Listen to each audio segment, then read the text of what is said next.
training out. So I just wanted to let everybody know, we're gonna start with transcription and recording from now on. So Vicky will lead the training, but Vicky, how do you like questions? Do you like them during or wait till the end, or what works best for you? Well, I kind of like them during, like I'll talk and then I'll try to stop. And then I'll ask if anybody has questions. But other than that, you can just whatever say, hey, I got a question. I'm okay. I'm pretty informal. Okay, and I can monitor chat box too if people put something in Yep, chat. that'd be Okay. perfect. Okay, well, we will let Vicky kick it off. Vicky, do you want to know who's on the line, or do you just want to start? It's up what to know the audience a little bit. Yeah, I'll know the audience. And then am I able to share the PowerPoints, or you're going to be able to do that? You should be able to share. I don't think I had restrictions on that, but I can if you need me to. Okay. So you can try first if you'd like. So I guess to start, while she looks for PowerPoints, I'll just call names as I see them. If you want to just let us know who's here or who you're with too. Jessica. Yep, I'm Jessica Fanioli, and I'm from the Life Skills and Transition Center in Grafton, and I am the resident manager of the ISLA's Waivered Service Department. Awesome. I see Together We Stand. Yep. Yep. Do you need to know who all is in here? Well, you can just from Jamestown, I guess, or whatever you want to say. Yeah, just say Together We Stand, Jamestown. Self-advocacy group from Jamestown. Yep. Program coordinator 1. It's Fourth Corporation, and it's Kim Stafford is our consumer financial specialist, and I'm a PC here in New Rockford. Awesome. Dana Colden. I am from the Ann Carlson Center in Jamestown. No. Awesome. Kim. She's with me at Fourth Corp. Okay. She's on her computer where she doesn't have a mic. Got it. Okay. Tracer.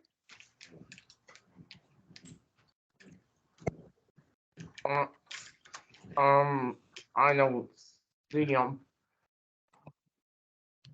Is that Trace from Jamestown? Not on yet, I don't think. Okay. Okay. I hear from Jamestown. Yep. Okay. I think that's it for now. Vicky, do you need me to open anything, or do you can you share? Yeah, it doesn't show where I can share. I'm trying to look for it, but it's usually up at the top of the page, but I don't have anything.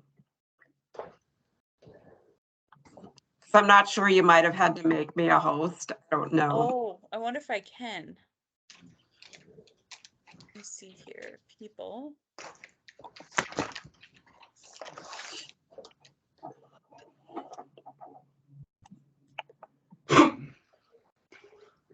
Okay, so you're an attendee. Try it now, Vicky. Okay.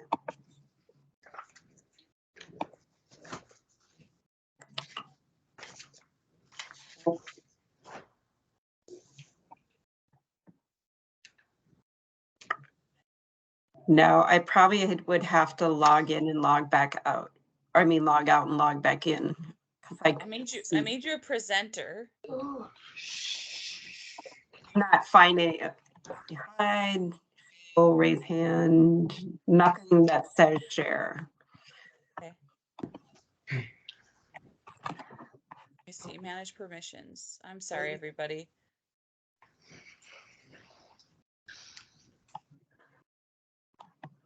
Because I'm opening the share tray, but nothing comes up.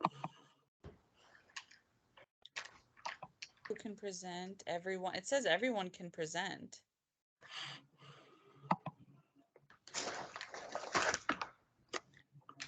Well, let's see.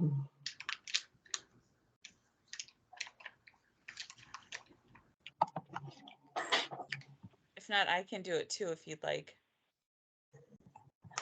Let me try one more quick thing here, and if it doesn't work.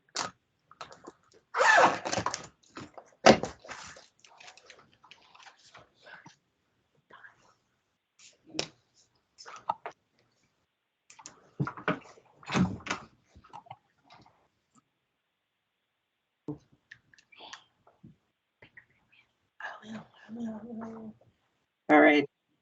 Oh, it's not good.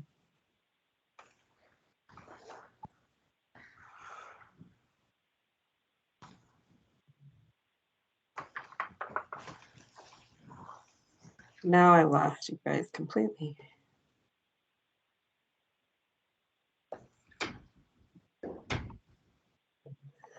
Yeah, I don't know why it's.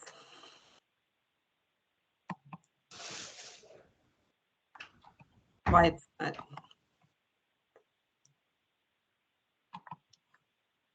Can you guys even still hear me? Yep, we hear you. If you want to send it to me, I can open it for you and you can tell me when to advance too. Okay, I sent you them the other day. Do you want me to Okay. resend them? Oh, no, let me just look. Sorry. Nope. All right, it's coming up here.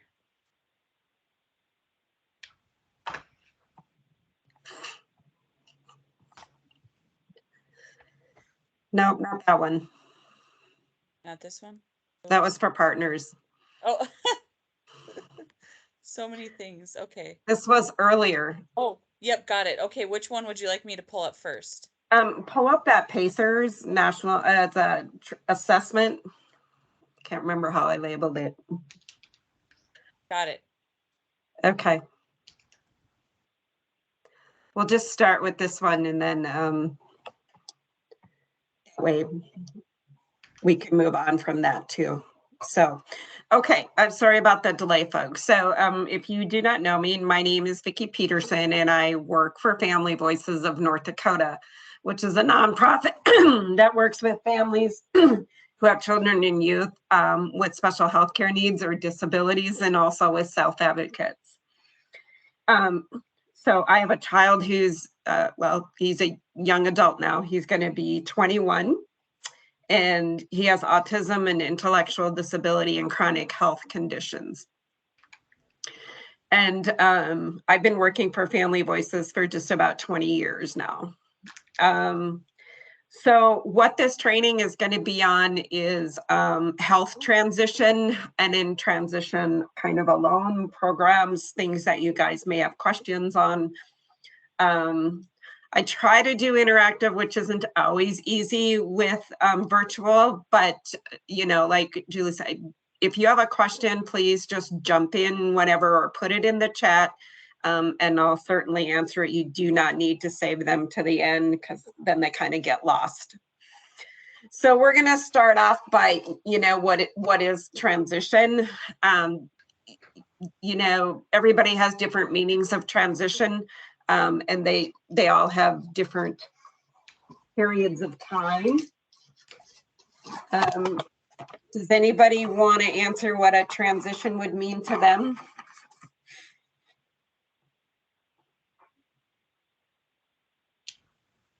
No? Okay. Well, I'm going to give you a definition that I have about healthcare transition.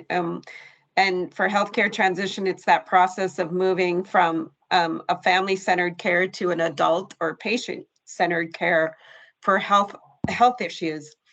But transition alone involves a significant change or a set of changes in a person's circumstances.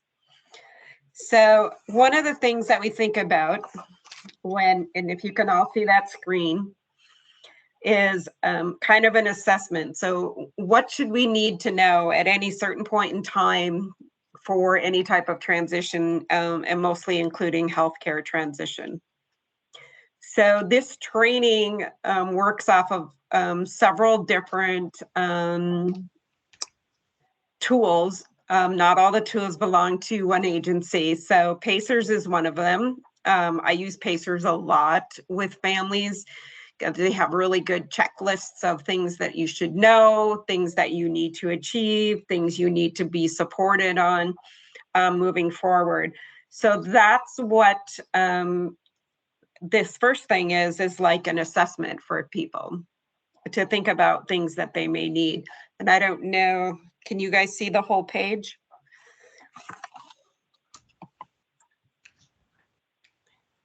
No. Yeah, if you can start to go down, you're going to see some of these things. And if you want these handouts too, I can most certainly send to you through this whole training.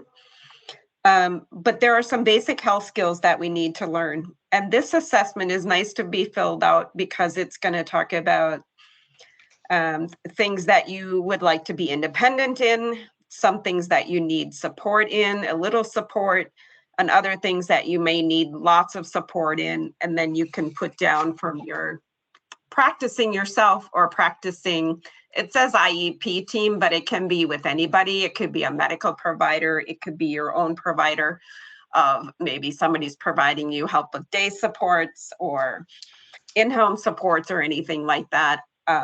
It can help you with that.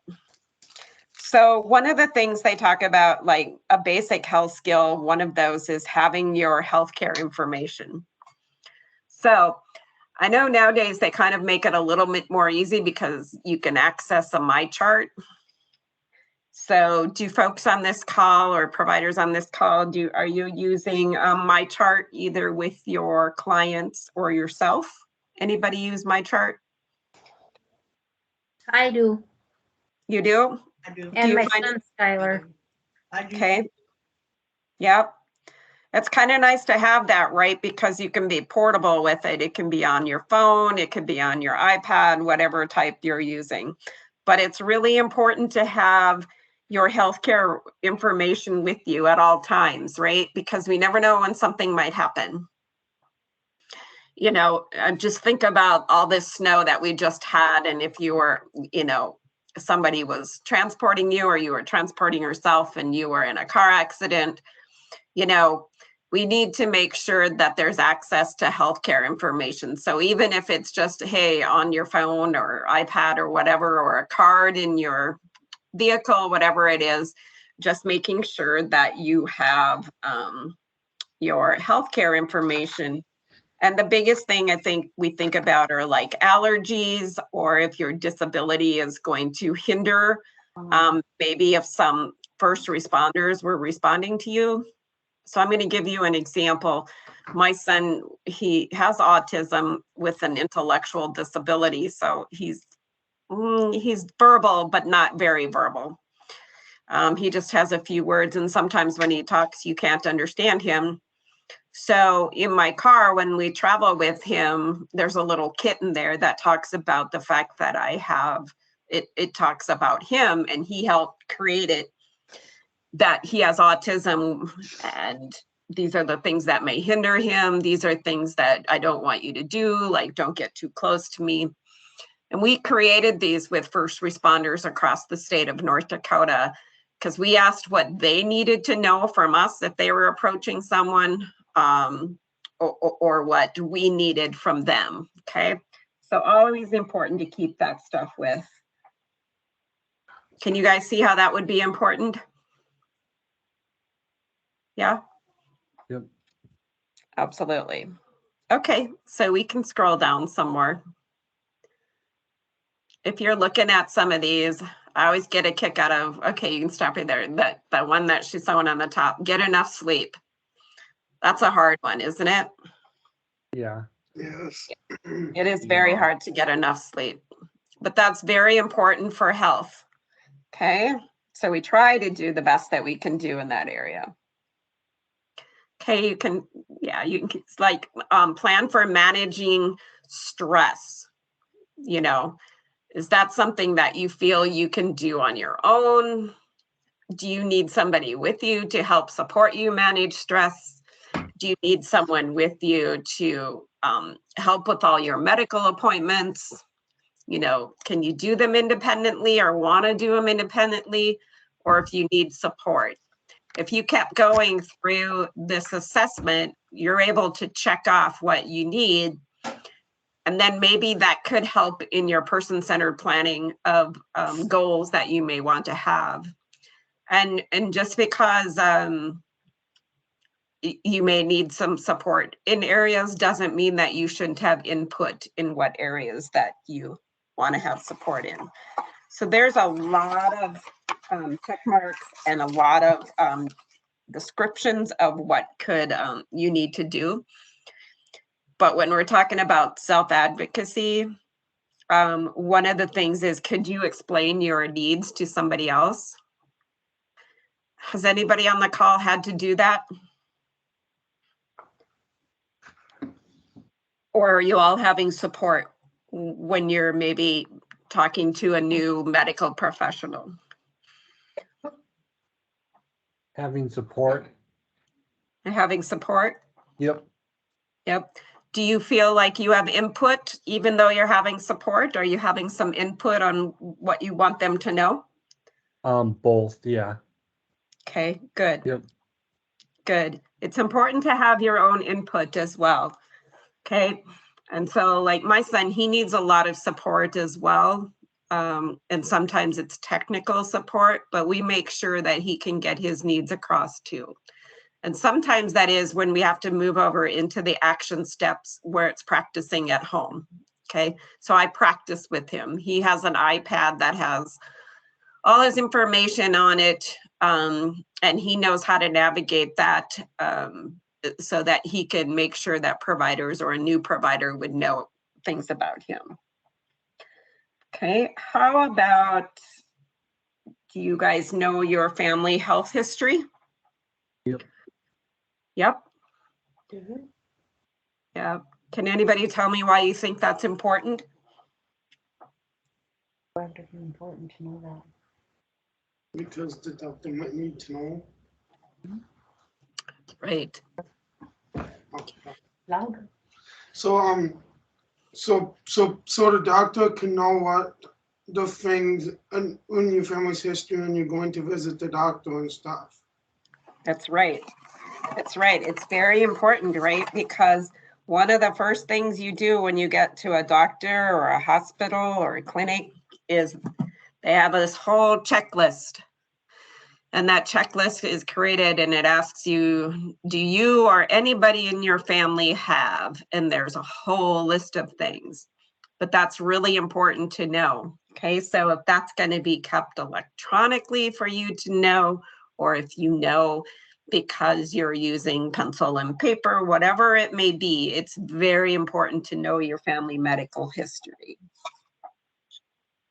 Okay, Julie, if you want to scroll down somewhere, that'd be great.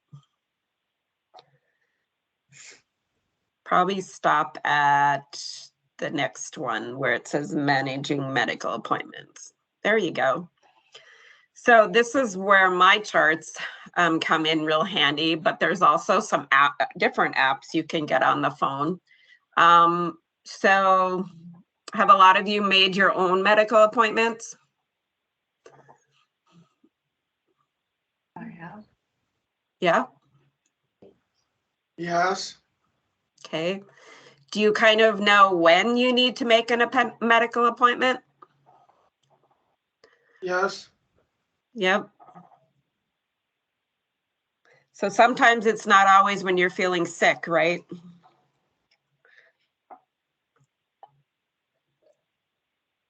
Great. Sometimes medical professionals need to see us more often. Okay, for like lab tests, getting blood drawn, you know, so we have to make sure that we have some kind of tool to use to help keep those appointments, whether we're doing them with support or independent. But these are a lot of things that a lot of people like to do independently. And if it's something that you want to do independently, we most certainly could have achieve that. But there's lots of things that we have to do to manage medical appointments, like where are we going?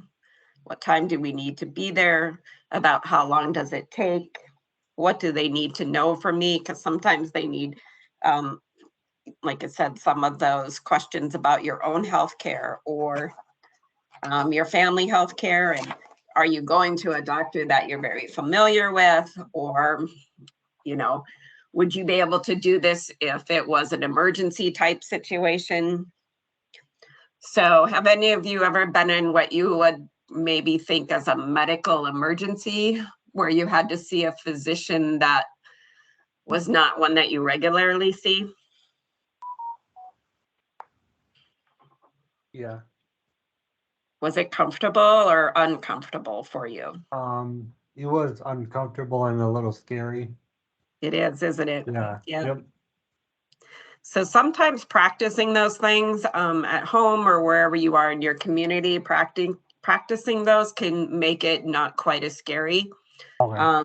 We kind of call those role playing. So Yep. if you have a provider or a family member that you could practice those with, it's good because it is scary. I mean, it's scary for me. When I traveled before, I've had to go in to see a physician and I don't know them. And it's like, I don't know if I trust them. And are they going to take my insurance? Or, you know, what kind of questions are they going to ask me? So practicing any of these action steps in things that you go through that you might need support in is very good. All right, and let's kind of move on to the next blue box, Julie. So that's managing medical appointments. That's still that. Adult, how about adult care after age 18? A little bit further. Perfect. Okay. So then there's a whole list of here. Do you know, making decisions on your own? Do you know people in agencies that can help you with transition or that can help you find additional support that you need? All those things are important to look at in this area to see where you might need some help in that area. Or a little bit later on, we're talking about guardianship and some alternatives that can play a part in your adult health care, you know, after you turn 18, because a lot of things change at 18. After you turn 18, there could be many, many things that change that need a little more attention. Okay, and then let's try to go to the next box, which is independent living. Okay.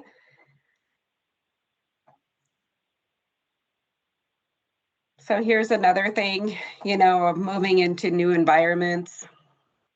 I worked with some self-advocates that had to move out of one particular house into another house. They were living in a group home, and that group home actually burned down. Nobody was hurt, which was awesome, but they did have to move into a new environment. So kind of to want to make sure that they had everything in place as well.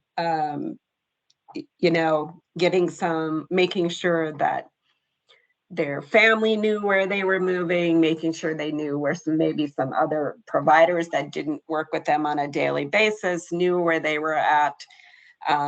Maybe talking to a physician, just talking about the fact that you might have to move. One of the examples was in here is one of them, self-advocates had a pet and the pet couldn't go where they were moving. So that made that person really, really upset. You know, so we worked together to find a place that would take pets because that would be pretty upsetting to me too if I couldn't bring my pet with me. So all those independent things that you like doing as well, we need to take a look at those in healthcare as well. And then let's go to the last box, Julie, which is healthcare financing.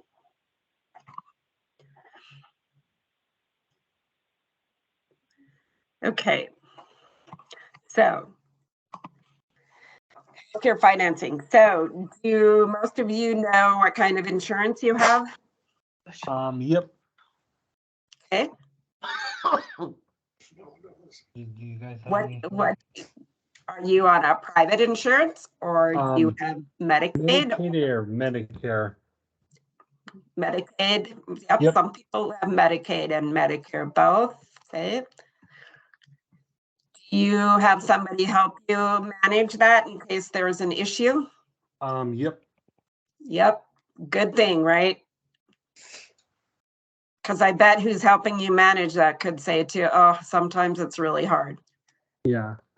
Yes. Medicaid is a very complicated system too.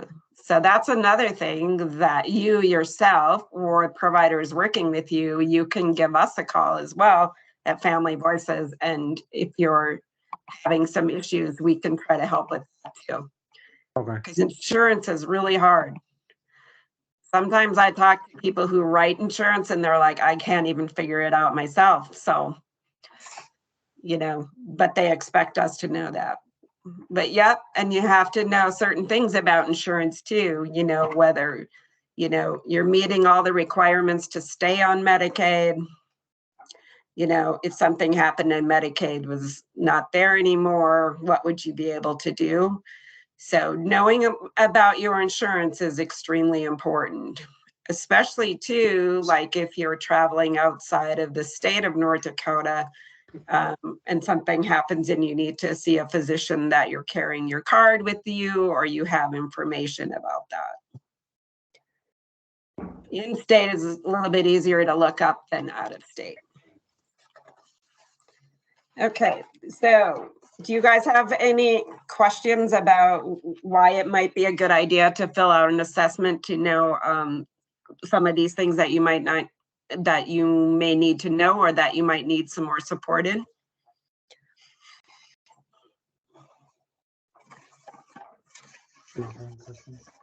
No? Okay. Do any of you have any questions about something that you feel in your health transition that you want to talk about? That you're concerned about? Or you have a doctor you don't like? No? No. Yeah. Everybody pretty good with that? Yeah, I think. You think so? Yep. Okay. Okay. So let's go ahead and Julie, why don't you bring up something on the budget? We're going to talk about budgeting money and why that's important.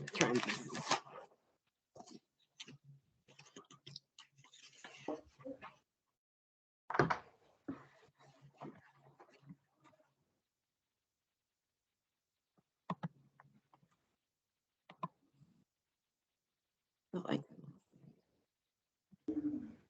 oh, still here.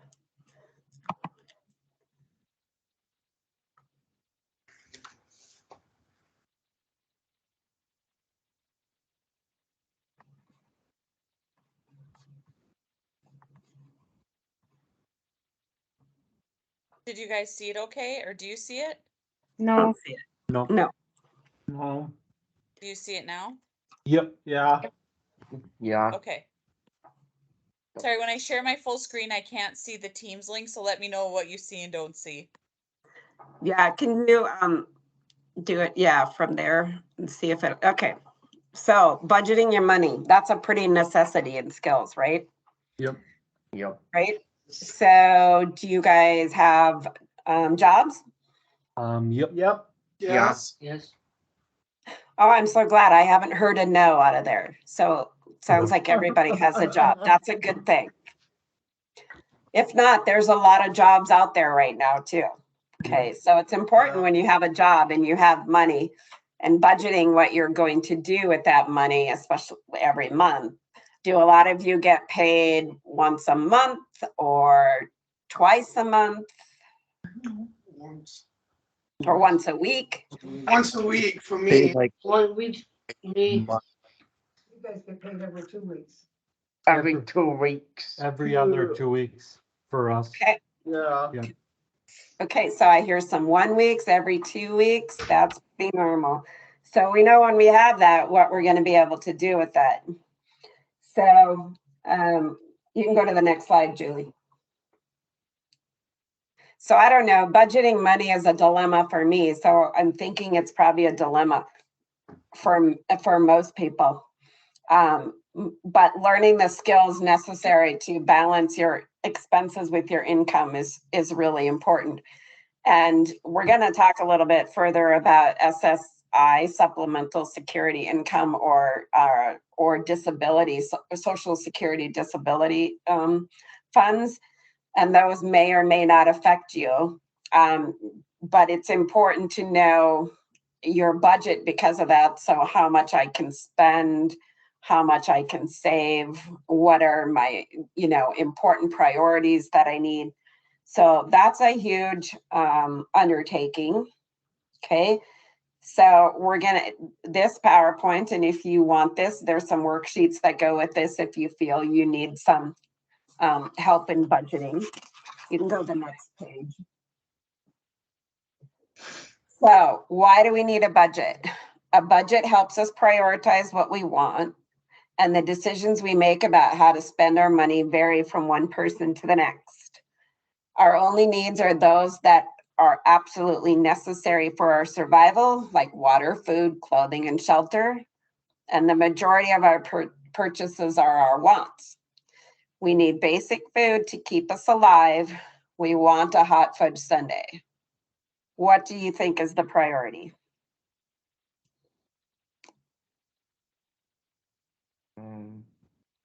Would you like that hot fudge sundae? No, because it's Yeah. kind of like more like a want, basically. Yeah. And you know what? The hot fudge sundae is really great to get as long as we make sure we have basic food that we can have every day, right? Yep. Yep. Yeah. And we need basic clothing to protect and warm our bodies. Or do we want to buy these really cool designer jeans that cost $65? But we know we're going to look good in them. We're going to look great in them. Right? We have to make sure that we have enough, because maybe we need a new winter coat in North Dakota, which would be probably a higher priority than designer jeans, right? Yeah. Yep. And it's hard because sometimes our wants just really overtake us and we have to, we want those things, and we can still get those things as long as we know that we're planning for a budget. Okay. So when you have a budget, it puts you in control, right? Which is huge. It's good to feel like you're in control. So let's say one of you saved up in their budget, and you went through it in the month and you saw that you had all your basic needs, the shelter, the food, the clothing, all that was paid for. And wow, I have $150 left here. Maybe then that's a good time to think about, oh, well, I want this and I think I can afford this until I get my next paycheck. So, wants are important too, but we just have to, make sure we're looking about everything we do. And sometimes budgets are easy to do when you're getting paid. So if you're getting paid every week, maybe you do a weekly budget. If you're getting paid every 2 weeks, you kind of want to figure out your money of how that's going to last you for 2 weeks. Okay. Budgets also keep track. I personally have to have my own budget. I have technology in my phone, but I have to look at it all the time because I'm kind of a person myself who's like, ooh, that caribou looks really good today, but I don't know if I have enough money. Or I like this really pretty fur coat, which will do me good in the winter, but a basic coat might do me better. Okay, so next slide.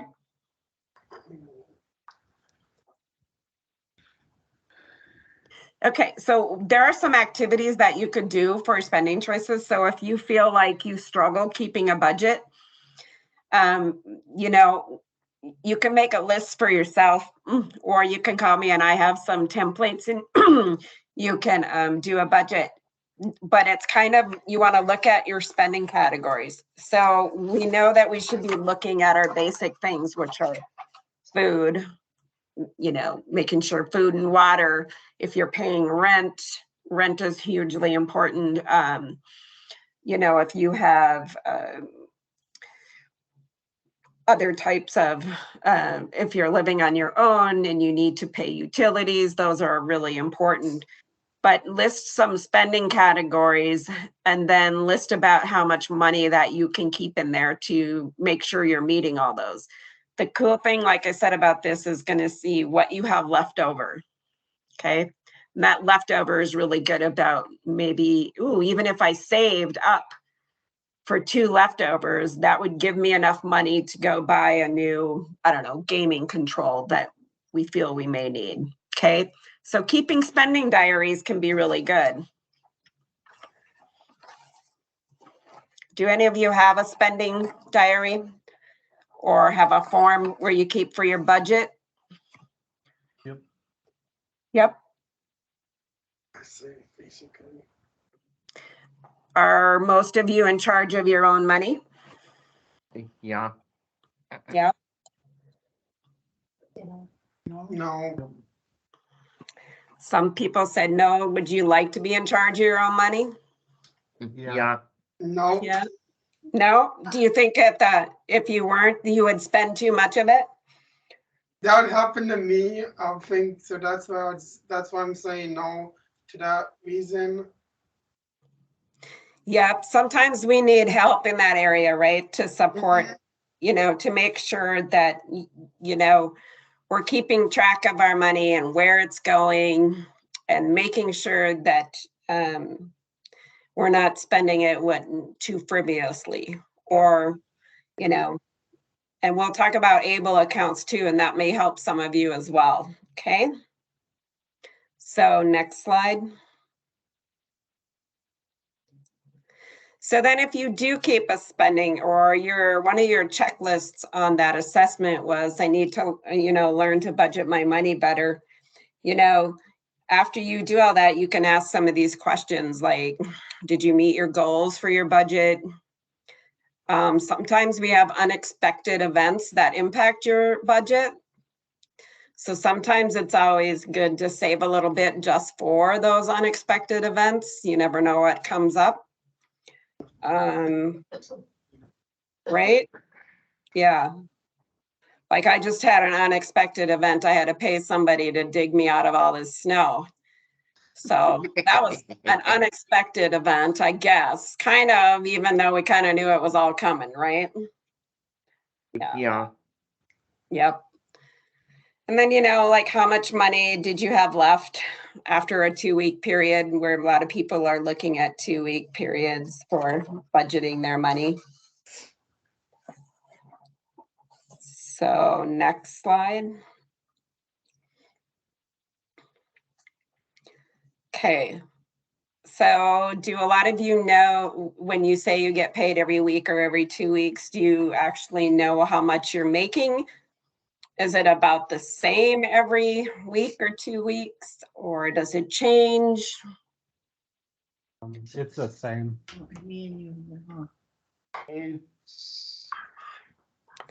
Yeah, when it's the same, it's a lot easier to think about how you're going to spend that, isn't it?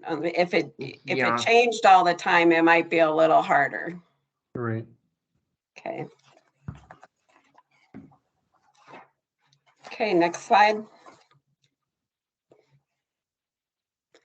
And these are just some tips that you could use to help with spending, kind of learn how to get the most for your money. Remember those new designer jeans that were $65 and they were at some specialty shop, but I went over to Old Navy, got the same thing, little different design on them, but for $25. Okay, shopping around works good. So learning how to make the most out of your money. Okay. And it's a good idea to keep records, especially if you're on some programs that you need to keep records, such as SSI or SSDI. It's always good to have records. And you can, look at your budget at different times. It's important to keep looking at that. And then never be afraid to ask maybe your provider or a family member or a parent and self-advocate agency to help if you have some questions about budgeting, or I don't understand what's happening with this money, or, even if you're paying some taxes on some money, if you have questions about that, it's never be afraid to ask for help.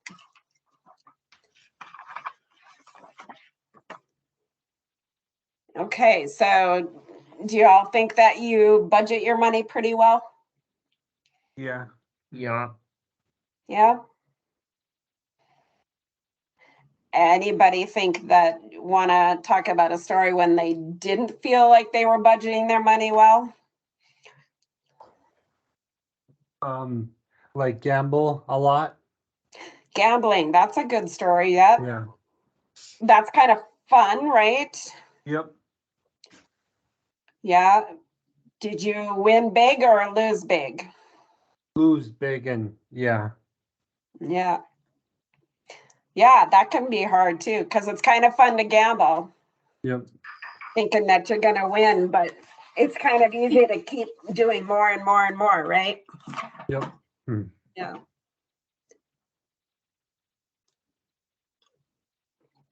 Anybody else? No? All right. Okay. So you want to, Julie, bring up the Able account one? And while she's doing that, do any of you have Able accounts or know what Able accounts are? Yep, I have one. Okay, good. I'm looking get- into it for my son. Okay, so we have a one yes, one looking into it. Anybody else? I have 2 consumers that have Able accounts, but like I have questions about it. Okay, great. I knew we'd get to this one. There's usually a lot of questions about it. So when she brings up the PowerPoint, and in the areas where you feel you may have questions, make sure you stop me, okay? You see this okay? Yeah. Yeah, I can see it. Okay. So make sure for anybody, if you have questions, to stop right away, okay? So ABLE accounts, they're called the Achieving a Better Life Experience, or ABLE Act. And you could go to the next slide. I'm sorry, Julie. We'll get off title slides.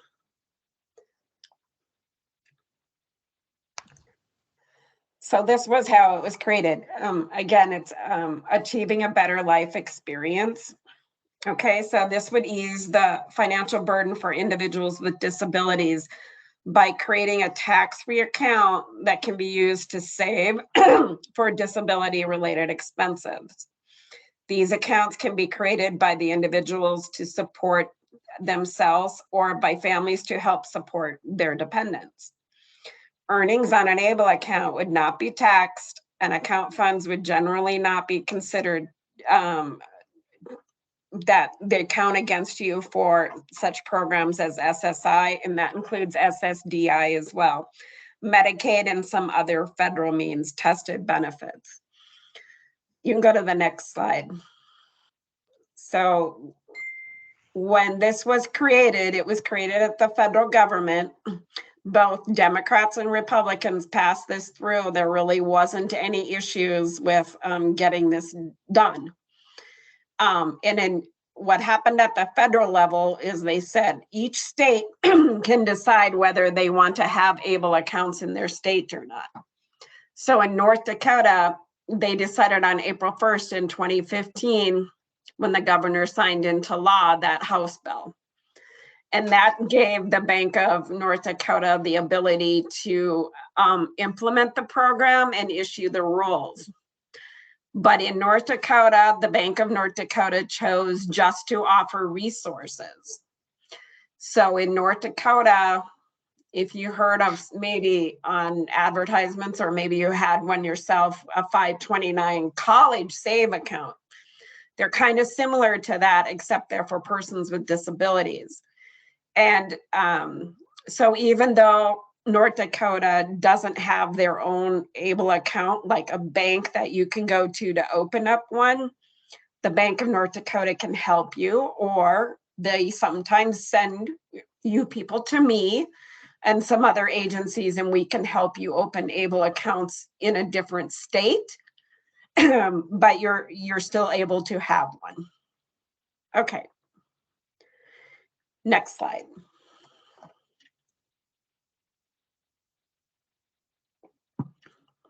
Okay, so let's kind of talk about what they really are. So an ABLE account established, so it gets a tax treatment. So the money that is put in there is not taxed. The money you spend from an ABLE account is also not taxed. It's for individuals who have disability.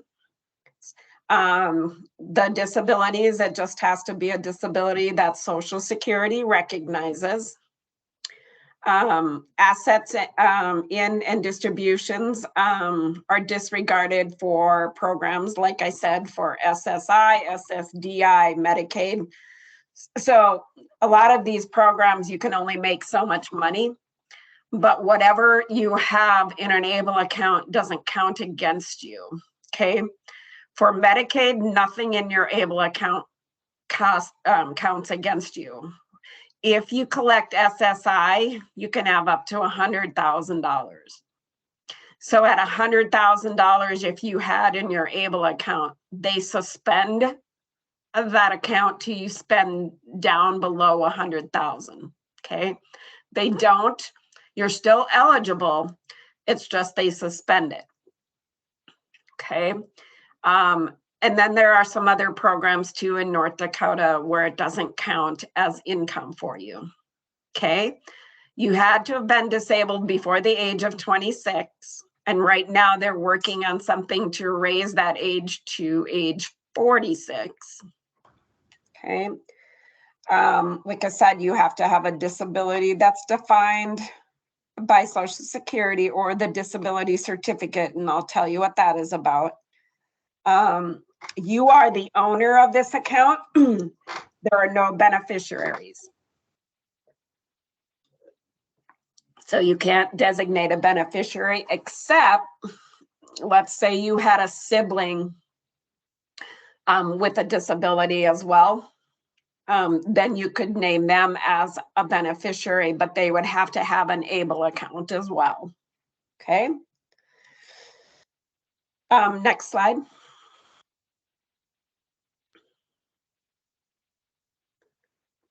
My question is about that last statement about if you have leftover money, like say a person supported passes away, Okay.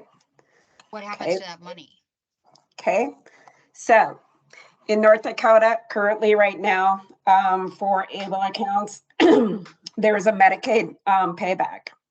So as we get further into the discussion of ABLE accounts, you will see that you can use ABLE accounts. I apologize for my voice. I've been talking all weekend and today. They can pay for funeral expenses and for any outstanding expenses that you have. So I recently have helped, well, I've helped a couple in the state, but I can give the example of recently I helped someone open an ABLE account and they passed away.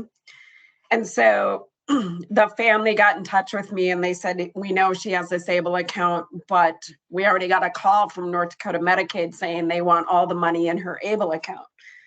And I told the family that they would have to get in touch with who she had the ABLE account with. And this one happened to have in Virginia with ABLE Now. And there's some paperwork you fill out with ABLE Now. You can do that with anything that shows that you have power of attorney or anything that shows that you're the next of kin, and a death certificate. Okay. So just because you're a guardian doesn't mean that you can necessarily be the one. Like if the guardian's the one that set the account on behalf of that person, then you would have access because you already have access to that account. Okay. They already have your name on file that you're the guardian. okay. Okay. Sense. Does that make sense? Yep. Okay. So, yep. So that would work. And then what happens is you need to, like for this case, it was a funeral home. And the funeral home did the expenses and they got a copy of that expense. And then those ABLE funds were released to the funeral home. Okay. They will not be released to a guardian, okay, or a power of attorney or a rep payee, anybody that's listed on that account, but they will be paid out to a funeral home if that's where it happened, you know, who's ever in charge of those expenses. in this case, I'll just roughly say there was about $3,000 there, and that went directly to the funeral home. And so if there is no money in the ABLE account, Medicaid cannot come back and get anything out of it. It can be used for those expenses first, okay? I have a question. When you were talking about that the guardian, if the guardian was already on the account, that they could request and do those things afterwards. We do quite a bit with Catholic Charities as corporate guardian. Yep. And anytime we've had anybody pass, we've always been told that once they pass, they have no capabilities of doing anything anymore, that the guardianship is over. Well, are you guys still listed on the account? As far as the guardian listed on there, Yep. I would think, but we're always told by Catholic Charities that once the person passes, they no longer can do anything, that they can't access anything. I mean, we're listed as the rep payee. Yeah, fourth corp would be rep payee, but what I'm asking is the guardian part of it with the corporate, I guess I always just assumed that that was an actual thing of guardianship, not just a Catholic Charities policy. Well, no. So when I help people open them, let me see if this helps you, okay? So when I help people open them, I mean, one of the things that I have them do, is make sure that they've made a note for like family members or their guardian that may be helping them, or in a power of attorney, whoever is involved in that case. And I would think that this could be Catholic Charities as well, that there's a note in there that leftover money wants to be used for burial expenses. Okay. Okay. And if you have that and you're listed on the account as a guardian, okay, I mean, I'm not as familiar with corporate guardianships. I mean, I refer people to them, but I don't exactly know. But I mean, if they're set up that way, I would think that they would still be, you can tell me, does it go then to the family, or does it corporate guardianships, do they get to help take care of funeral expenses and then they're done? Or when a person dies, are they just, completely done? My experience is that they're done. If there's no family, we plan the service, and most of the time we're rep payee, and so it's our consumer person or financial specialist that takes care of all of it. Okay, so as a rep payee, anything then, as long as you had a death certificate, okay, and can show that you're the rep payee and have been the rep payee, you should still be able to access that paperwork from that ABLE account. okay. But again, like, it's not going to be paid to you. If you can't show the expenses and can't prove the expenses with the funeral home, Medicaid has every right to come in and take that back. Right. But okay. Each ABLE account, no matter where you set it up, has paperwork for what they call their 529 death benefits. No matter, as far as I know, there isn't a single ABLE account place that I've ever seen, and I've read disclosure statements, that doesn't have that. Now, whether it would be you guys as rep payee or Catholic Charities, that's the part I don't know, and I can't answer because I don't know when their role as guardianship ends. If it ended right at death, that could be an issue. Right. But if you're also listed as a rep payee on that and you're taking care of funeral expenses, I would assume there's paperwork that you would prove that you're the rep payee. Okay. Thank you. Yeah. And it's hard because, like, I'll tell you, even in this case and the other two cases I've had, it's like Medicaid knew about this within a week and called these families. And it's like, I assume they do that because we're a rural state. And they'll see an obituary or anything, I mean, and I always find that a little discouraging that you're instantaneously trying to get that payback. But let's say you had, and I'll just use odd numbers, there was $10,000 in an ABLE account and you used only 5,000 for a funeral expense, well, then, you know, they're going to come back and collect that payback. Okay. Now, when you talk to federal people about 529 able accounts and the IRS, because they are the lead agency, they say, well, yeah, there can be a Medicaid clawback. It's according to your state, but they have to come and find you first. You know, well, that's not a very good answer either. But what I can tell you are there are states that have passed laws within their state to remove that Medicaid clawback from 529 accounts. And so we are going to be looking at that legislatively. So, I mean, if that happened, you know, some of the hoops that you have to jump through, I mean, you'd still want to get those expenses to pay for funeral expenses because there are no beneficiaries. But some of the hoops would be easier. You wouldn't have Medicaid hounding you down for those dollars. And part of the reason for this is, I mean, 529 able accounts were created. So just because you have a disability should never mean that you have to stay poor. And that's where these started from. And it started from someone fighting the legal courts, a person with Down syndrome. So that's kind of where these were created. So I don't know if I answered your question completely, but if I didn't, you can write down my stuff and I will certainly try to answer that for you. I think the issue becomes that corporate guardianship and when it ends.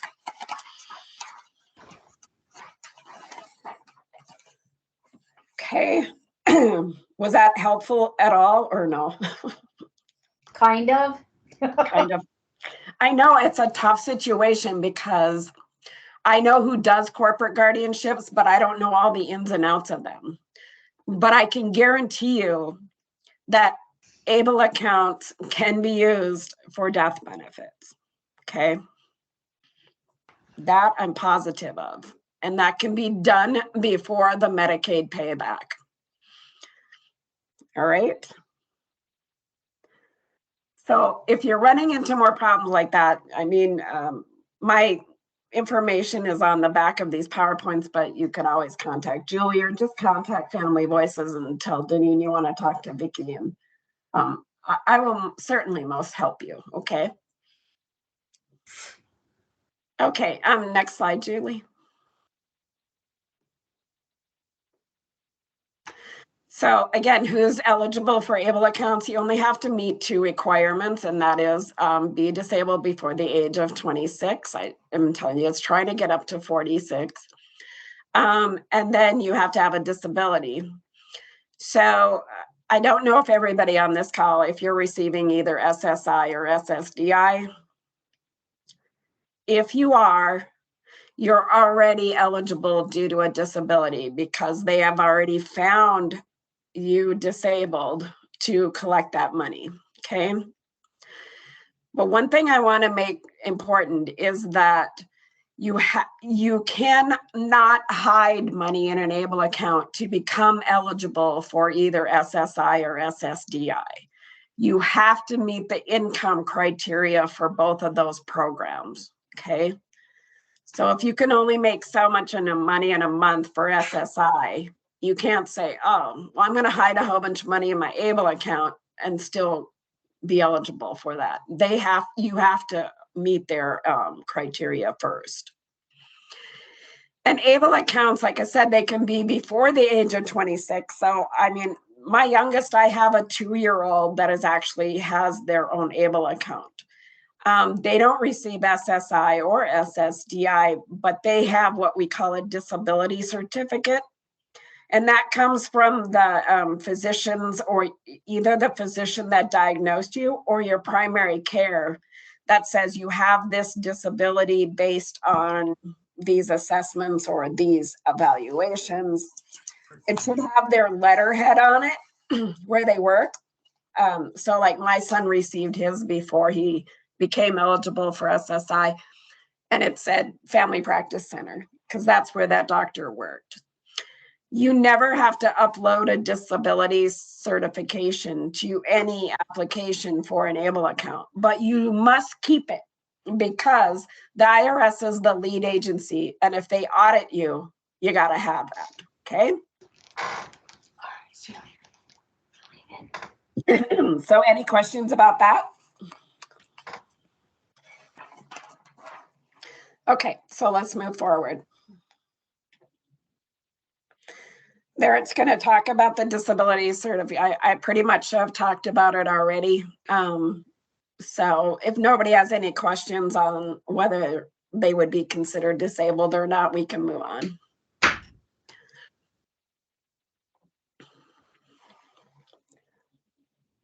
Okay, you can go to the next slide.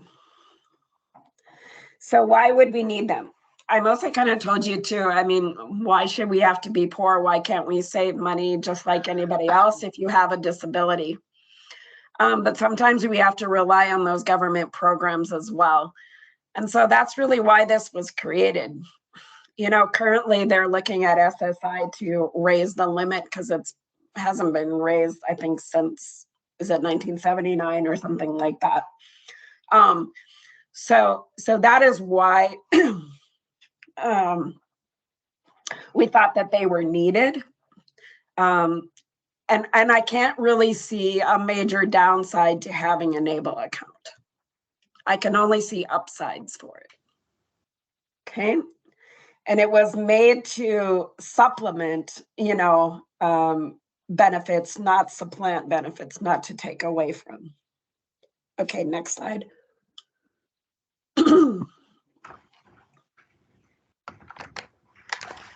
Okay, so we talked about SSI. So let's say you have SSI, you meet all the requirements for SSI to be SSI eligible.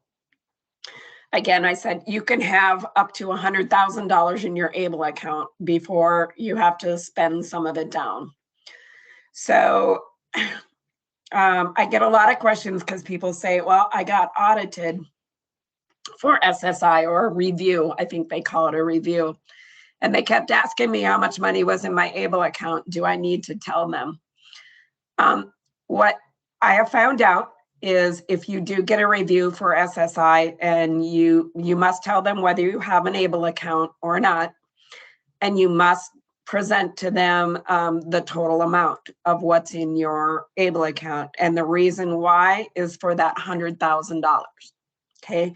Because if they find out you have more than $100,000, they're going to ask you to spend it down. You won't be terminated from that program. It'll just be spent. You have to spend below that $100,000. Medicaid. Money in an ABLE account does not count against your Medicaid eligibility. There is no set limit on that of $100,000 or whatever. So it would just be set on how much money over a lifetime you can have in an ABLE account. Okay. Again, when you have Medicaid reviews, eligibility reviews, you may have them every year. It'll ask you typically now and there whether you have an ABLE account. You know, they have a right to know if you have these accounts. They don't always have a right to know what you're spending day to day. We talked about the Medicaid payback or the clawback. So does anybody have questions, more questions on that? Or if I didn't answer it well enough for you, you could ask again. I'll see if I can help.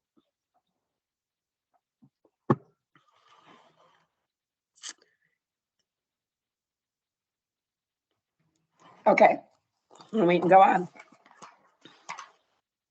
Next slide.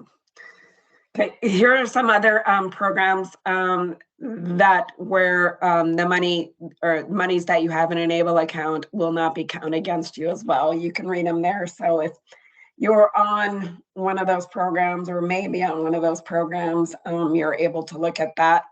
I also have, and this is before we merged, but now it would be the DHHS policy, and that policy has not changed. And the number on it is 5310, just in case you ever need that. Okay. Next slide. Okay, another question I get from a lot of people is, okay, do I need an ABLE account? Do I need a special needs trust, or do I need both? So I've listed here some of the reasons why you might think I could just use an ABLE account. Because what an ABLE account does is it gives you more choices. Okay. When you have a special needs trust, you have a trustee. You have somebody that is really making more of those choices for you. So you have less control over that. A special needs trust typically costs you money because you should have an attorney that opens that up for you, because there's a lot of legal work involved in a special needs trust. Whereas in an ABLE account, you wouldn't need an attorney. It's kind of just like opening a checking or savings account. The difficulty becomes in an ABLE account is making sure you're spending it correctly, which you can spend it for a whole lot of things, actually probably more than a special needs trust, because you can also spend money in an ABLE account where, let's say my son wanted to take his teachers out for lunch. He can buy lunch with money from an ABLE account. It'd be difficult to do that with a special needs trust because you'd have to go through the trustee to make sure that you could do all this, okay? Assets do not roll over into an ABLE account. So we own land in northern North Dakota and we have mineral rights, and my son is going to inherit those. You cannot put those into an ABLE account. So he has to have a special needs trust as well to protect that, to protect those rights. So sometimes you need both. In a special needs trust, you can have as many beneficiaries as you want. And in an ABLE account, the owner is the only beneficiary. Okay. Most of the time, both of those accounts have Medicaid clawbacks, including special needs trusts. It just depends on which kind that you've set up. A special needs trust is not a tax-free account, but you can set it up so that the trust pays those taxes, where an ABLE account is tax-free. So does anybody have any questions of why you may need both or one over the other?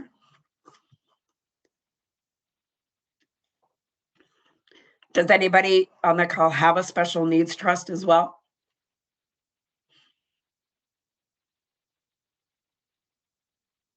Okay. All right, next slide. So what can you contribute into an ABLE account? So once you've opened an ABLE account, currently you can deposit up to $16,000 a year in an ABLE account, okay? So you want to keep track. I think this one is going to say 15 because I hadn't changed that in my PowerPoints yet. It started out at 15. It's now at 16. We do believe in 2023, it's going to go to 18,000 a year. So things change within ABLE accounts quite often because it's kind of like a moving legislation.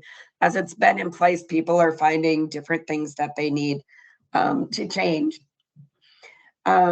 You can currently have a one-time rollover as well from an ABLE account. So if your parents or somebody you know or yourself set up a college save account, you can roll those into an ABLE account if you want. Most ABLE accounts over a lifetime, you can have up to 350. Some are now up to $500,000 per lifetime. So who can contribute to an ABLE account? So you can, everything that goes into an ABLE account must be post-tax dollars. So after taxes. So people will call and they have a lot of questions. So can I put my paycheck in there, Vicki? You can. Because when you get your paycheck, the taxes have already come out of the paycheck. You can set it up so they do direct deposit as well. Just has to be post-tax dollars. So someone else asked me, you know, can my grandma contribute to my ABLE account? Yep, they can. And there's several ways that they contribute. They can put money directly into your ABLE account if you give them your account number. And a lot of times ABLE accounts are set up like online banking. but you can use paper check, paper deposits if you need. So they can put that in there directly. Then I always get a question around graduation time or birthday time. Well, can I just give them a check and they deposit it? Well, if they give you a check, SSI, if you're on SSI or SSDI, you got to be careful because that looks like it's coming into you. Okay. But if it isn't going to affect, if it's a small amount and it's not going to affect any of your eligibility for SSDI, typically you have another bank account with either your rep payee or you yourself have that. You can deposit it in there and then transfer it over to an ABLE account. But about 90% of ABLE accounts now have what they have is like these gift cards. So you can go online and you can buy a gift card for someone and then they can put it into their ABLE account. And then you don't have to worry about SSI or SSDI, okay? So there's different contributions, but really any third party can contribute to your ABLE account as well, okay? Any questions there? Yeah. Yeah, All meeting. It's The Bismarck, it's a the, Bismarck. I Yeah. didn't quite, you have a question? Uh, I think they might be on the phone. Do you guys want to mute your lines? Oh. Okay, so no questions about contributions? I don't think so. Okay, so you can think of this too as just like, you know, do I set it up like a savings and checking account? You know, it just gives you another place to put your money and you can actually save money. So I work with people who save money. Like I had a family call me and they want to save for a condo. They want to live in a condo, but they met all the criteria for ABLE accounts. And so you can save the money as well. I mean, you don't have to put money in there to spend. For my son, we use his SSI money, of course, because you have to spend that down. We use his SSI money for his basic living expenses, and that's what SSI money was for. But like last summer, he took a trip to the West Coast. He can use his ABLE account money for that. Even though he has a special needs trust, I don't have to go into that trust. We can just use it under the ABLE account. So let's go to the next slide and then go one more, Julie, because I already talked about mineral rights and stuff.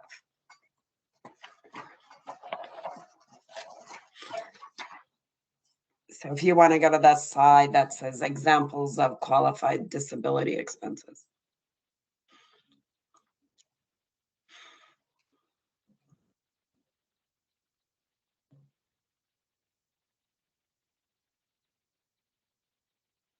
Am I No, on the right one? no, keep going. It's not moving.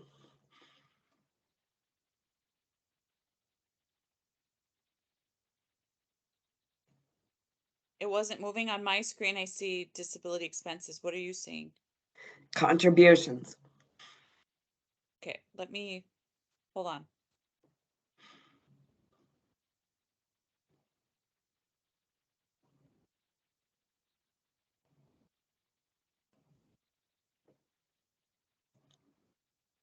And that's okay. I can talk about it too. What the heck? So it's not going to that page? No, The world, is it frozen? it looks frozen. Oh, it's moving on our end. I see examples of qualified disability expenses. Okay, great. I don't see it, but that's fine. I don't need to see it. Oh, So, okay. Okay, let me know. Sorry. yep, nope. So what, their examples, so you can use it for education, because you know, when I'm helping people open ABLE accounts, I try to help them think about how and why they would use ABLE accounts. You can use it for tuition, education. You can use it for transportation. You can use it for housing, to pay mortgage, rent, property taxes. You can use it for employment. For my son, we hired his own personal job coach. We used Able account money for that. Assistive tech devices, health prevention. If most of you are on Medicaid, if there's something that comes up that's not Medicaid eligible, you could use this money from an Able account for that. You know, I always tell people if you have the SSI money or whatever, you should be using that first for your basic living expenses, and then you can use the other money for a lot of different types of expenses. And like I said, you can use it for things that you may not think that you could use other money for. Like I said, buying gifts, Christmas gifts for families. I have that question a lot. Or my son's in high school. Can he use Able account money to pay for his lunches? Yeah, you can do it for that. I get a lot of questions after I've helped people, and I probably helped around, the last time I looked, it was about 362 people in the state of North Dakota open an Able account. But the lead agency over this is the IRS. And so I always tell people I have this guy, and I did. I have a gentleman that I talked to quite frequently in the beginning when Able accounts first opened. And he's fortunately stuck with me. So if I have somebody calls me and says, do you think I can use it for that? If I'm not really sure, I'll make sure that I talk to the IRS to make sure that you're not. Because what happens if you don't? You can move your slide to the big IRS thing, since I can't see it. We talked about how they're really broad. So if you move one beyond that, it'll say misuse of Able funds. So if you misuse Able funds, and how do you know if you misused them? Well, one misuse can be that you didn't report, if you got a review from SSI, you didn't report that it was over $100,000. That's not going to cost you any money in monetary. In other words, you're not going to have to pay money for that penalty. You're just going to have to spend it down. But let's say the IRS audited you and they found out that some of your expenses that you used it for were not disability related, which is really hard to find. I haven't found hardly any expenses that you cannot be used for. You will get subject to some monetary. It's a 10% penalty that you would have to pay on those. When I've talked to them, as far as we know, unless it happened here in 2021 expenses, up until then, the IRS has not audited anybody in North Dakota for Able accounts. Will that change moving forward? Yes. So you always got to be prepared for those auditeds. But like I say, the usage for Able funds is very, very broad. Okay.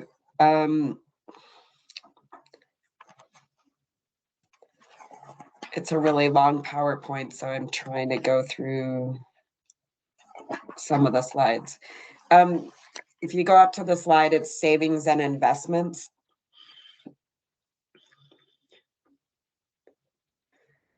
So saving account versus investment. So a lot of Able accounts, you can also invest money.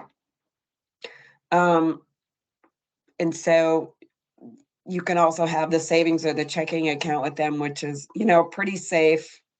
There's not a lot of risk. You typically get a debit card that you can use, or your rep payee gets one as well, or your guardian.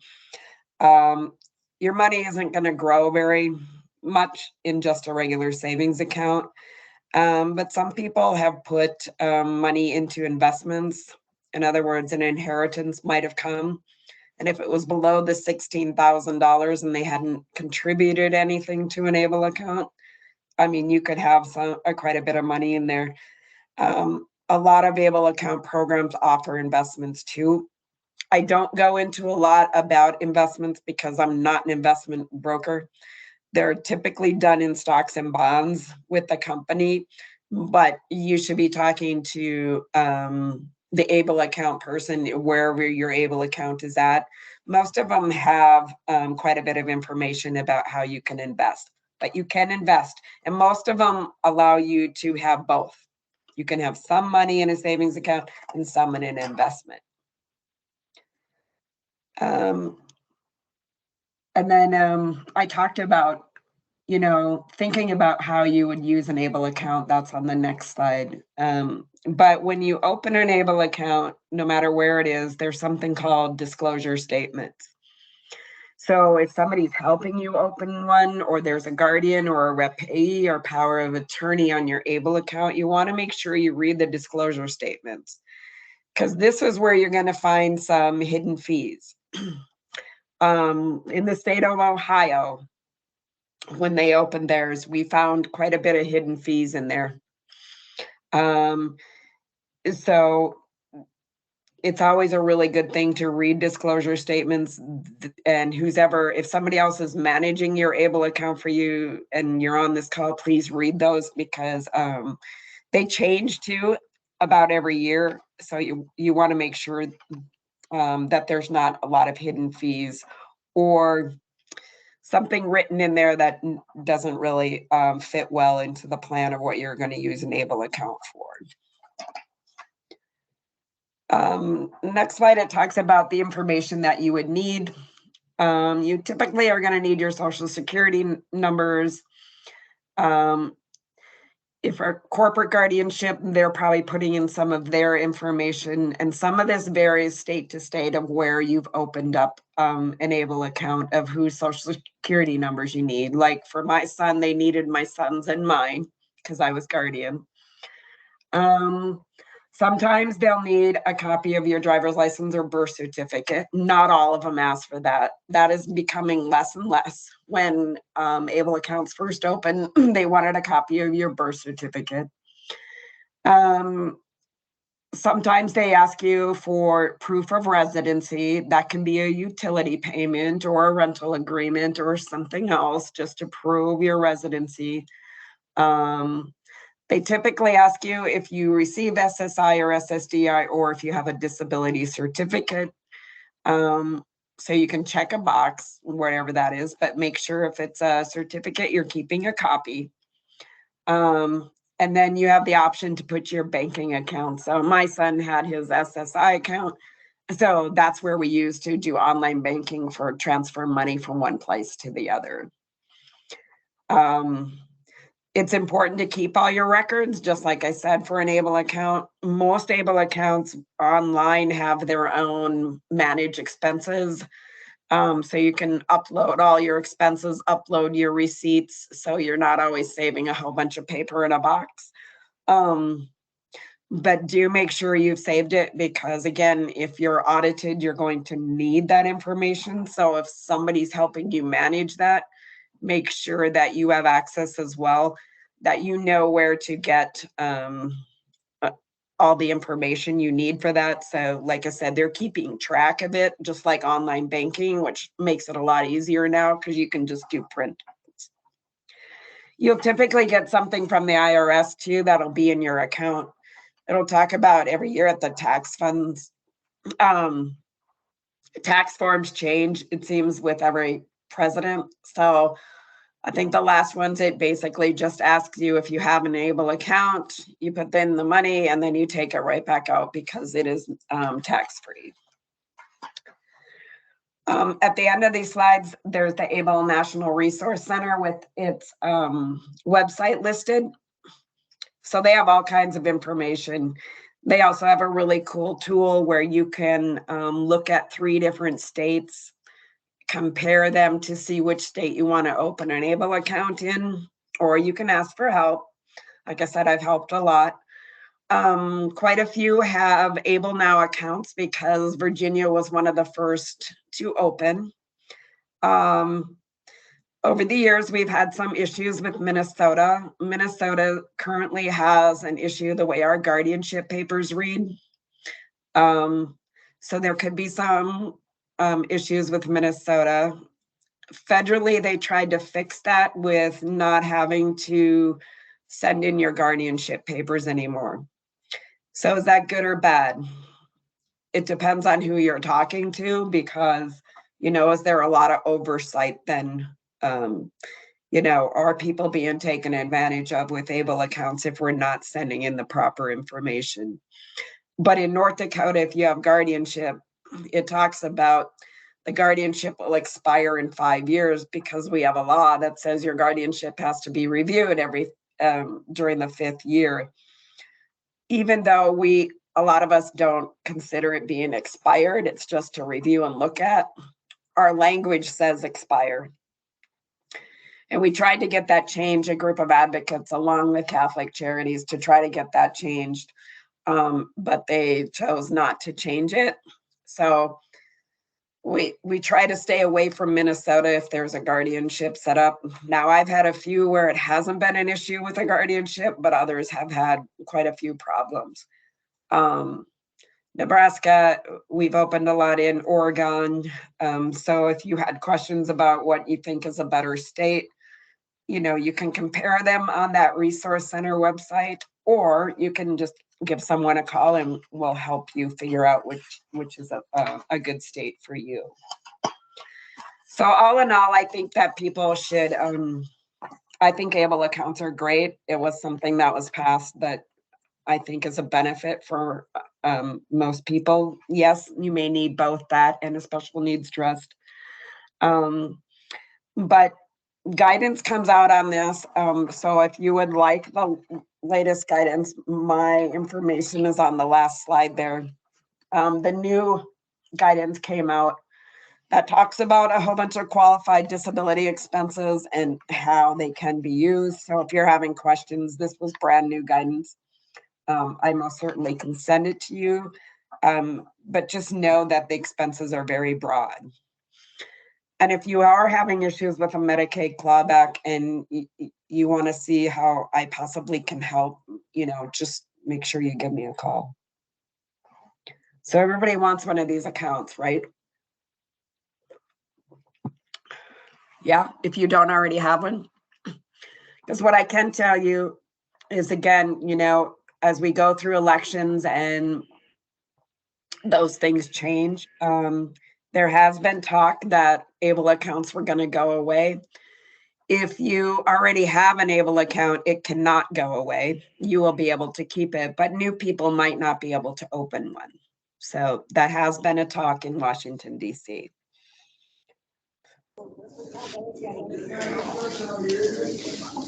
Okay, so any other questions on ABLE accounts?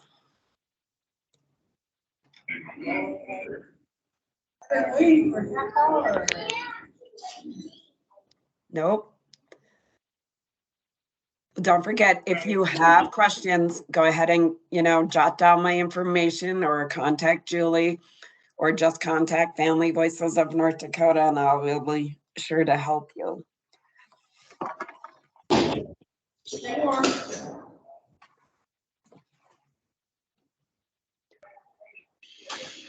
Okay, we're good. Oh, I thought I'd have more questions in this. You all must have ABLE accounts.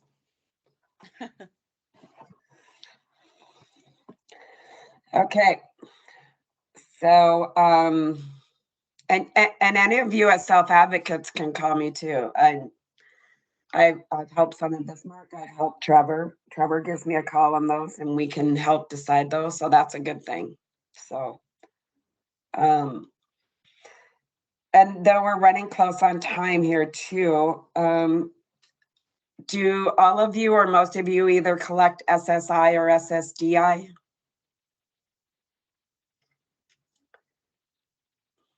Yeah, I get SSI. SSI? Okay. Are there any of you out there with providers or self-advocates yourself? Do you have, if you're not collecting SSI or SSDI, do you have questions about why you can't or not?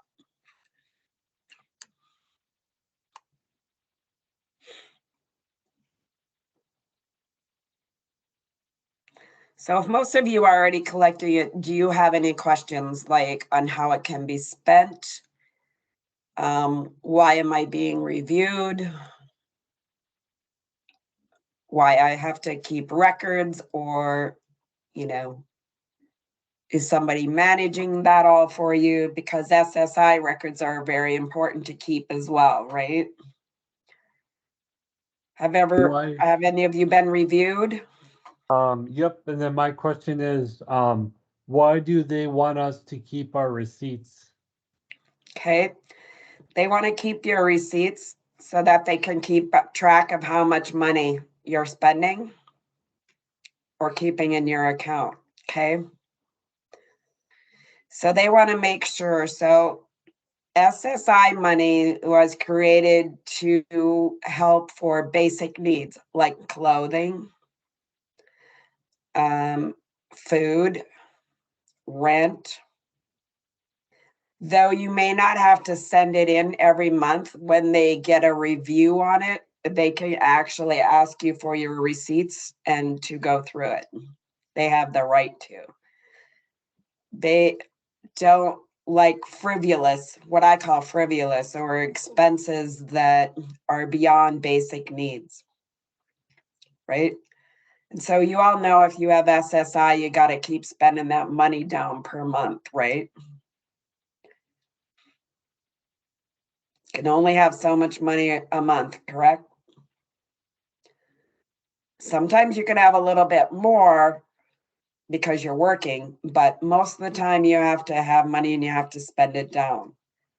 So if you get reviewed or audited, they like to know receipts. Sometimes when they're reviewed, they don't ask you for them, but sometimes they do, and you do have to produce them. So it's always good to keep receipts.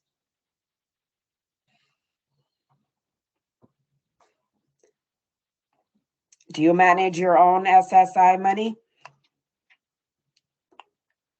Or does somebody help you? Somebody helps me rep the E.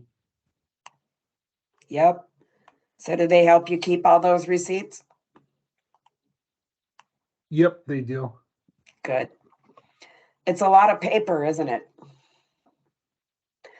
That's the nice thing about Able accounts is you can scan your receipt in there, and then if you lost the paper, it's okay.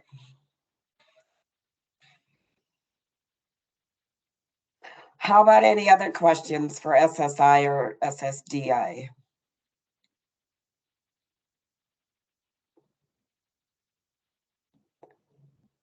Do you all know how you can spend that money? Does your support person take you out and help you buy stuff with that money, or you do it yourself?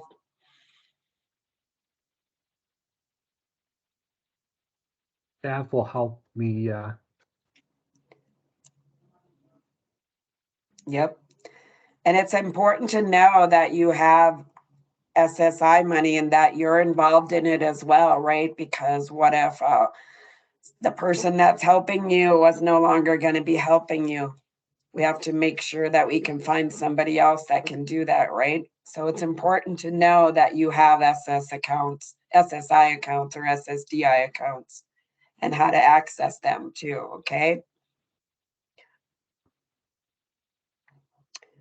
How about guardianship?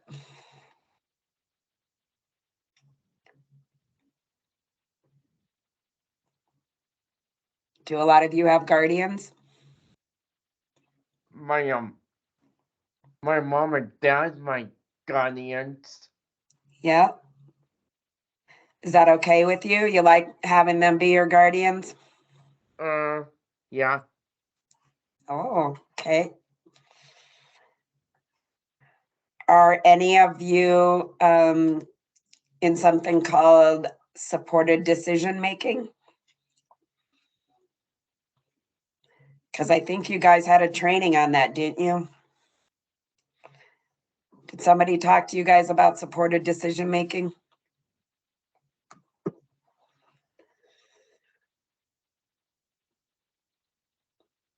No. Well, if you We haven't, did a little while ago with P&A. okay. Good. So not everybody has guardianship. Supported decision-making could be another choice. Or like someone had talked, Catholic Charities sometimes is a guardianship.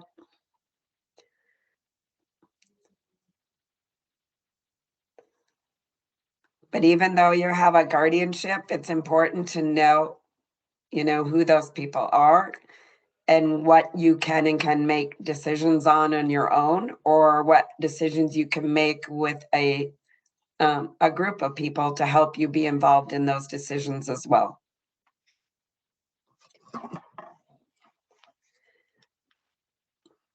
Does anybody else have questions on guardianship or alternatives? Because if you do, we can go through the PowerPoint, but we're kind of running out of time. These are that's why we decided to do this virtually, because you may have no questions involved in this. No? Okay. So Julie, you want to bring up the last PowerPoint, which is disclosure? Sure.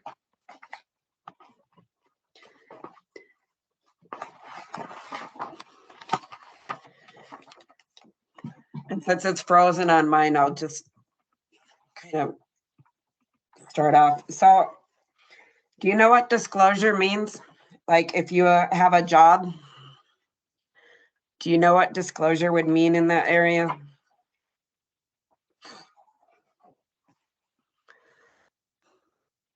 So like if one of you went out to apply for a job, did you tell them about your disability? I know you all have jobs because you all told me you had jobs.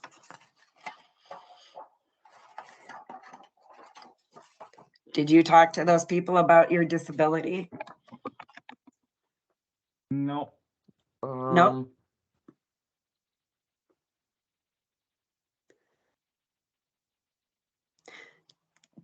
Did you know that you could or could not? Did you realize that you don't always have to tell them everything? Did you know that?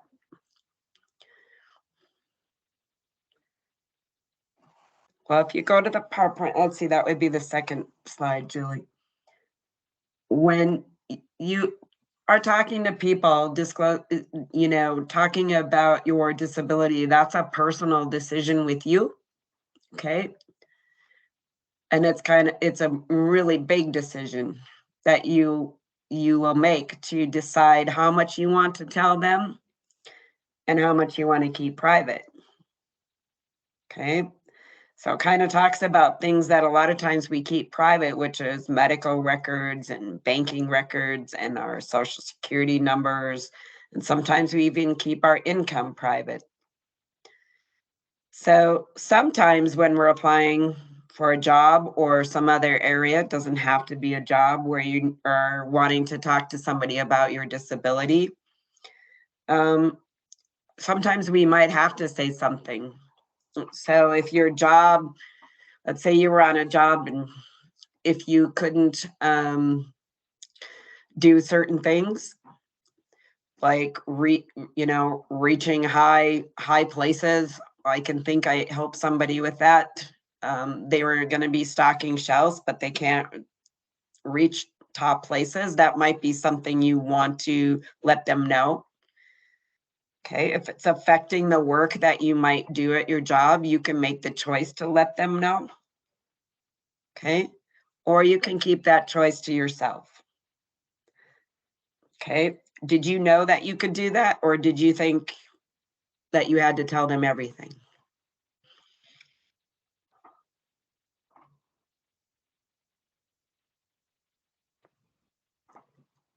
So the person who said they didn't disclose anything, did you go on your own job interview?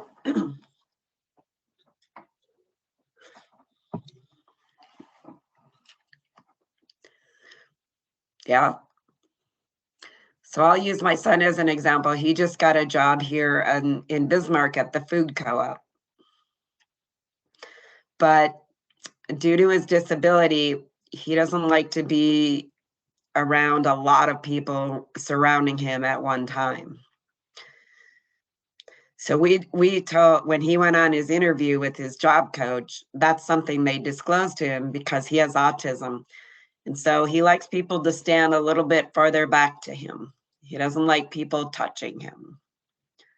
Okay, especially people he doesn't know.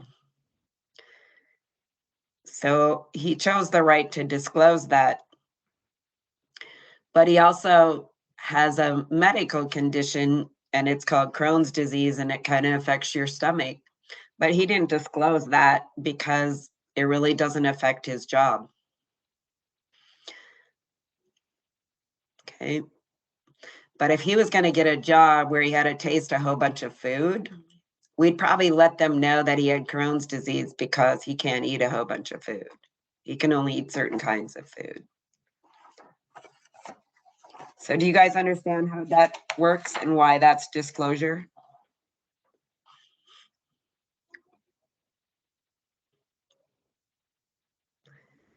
It's something that you should know, you know, because even if you're going to a doctor, there's certain things that we talked about that you're going to want to know, like your family's health condition, but there may things that come up that they don't need to know as well. And it would be your choice whether to disclose them. Okay. We don't really have time for the video, but the video talks about that. That's something more that we do in person, but it talks about different times of when you should disclose and when you shouldn't and how you feel about those things. But I think that's important for you to talk over with if you're having somebody that's supporting you, that they know when and when not you want to disclose anything, or if you're doing it yourself, being independent in that area, that you know that you do not have to disclose everything. Okay. Some persons with disabilities, when they get a job, especially, they feel they have to let them know absolutely everything. But that's your own personal decision. Okay. But sometimes you might have to do that depending on if it's going to affect your job or if it's going to affect you in another area. Okay. So any questions on that?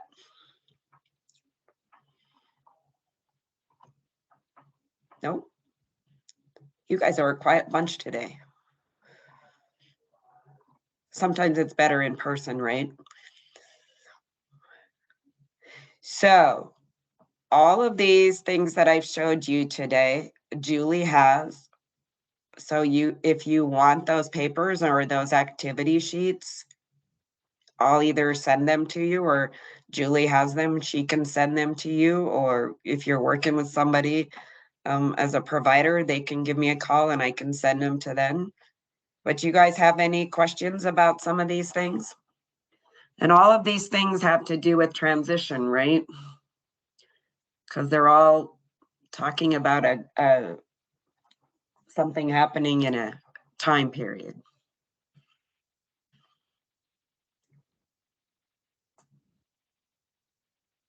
I'll put my email in the chat. If you want access to these documents, you can always ask me for them, and I can put Vicky's in there too. Yep, you can put my phone number in there too. And I don't mind if you call me directly, or if you're a provider on this call, you can call me too. We don't just, it's not just for self-advocates and families. I talk to a lot of providers.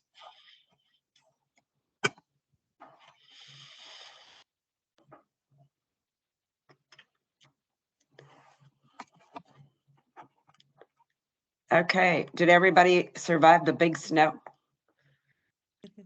Some of you didn't get big snow, maybe?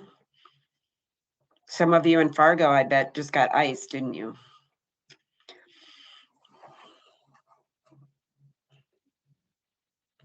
We had all that snow in Bismarck on Thursday, and the plow just came by my house about 2 hours ago. So I've been kind of hibernating.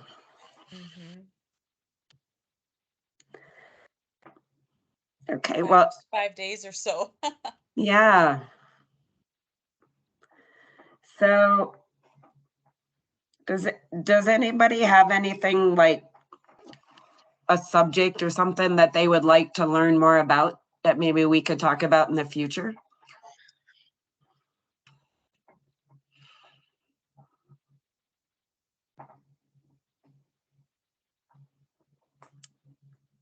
And if you can't think of something right now, you can again email me or Vicky, and we can put these on our list for future trainings for the all group. So that'd be great if you think of something later. Yep. Yep. I would love to sit down and talk with all of you. Get to know you better. Yeah. And maybe we could do some in-face training too. I'm a really good cook, by the way. So we could have lunch. I could make you lunch or dinner. So, but if you have anything that you have questions about, make sure you get or want to know more things about, let Julie or myself know, and I'd be happy to help. Okay. But other than that, I thank you for all your time. Thank you for joining us tonight, Vicky. Yeah. I always love talking to you guys. So any questions, please always let me know, especially about Able accounts, because you guys were pretty quiet and I usually get a ton of questions there. All right. Well, have a good evening. Stay safe and warm because it's going to be cold for a while. Thank you. Thanks, Yep. everybody. Bye.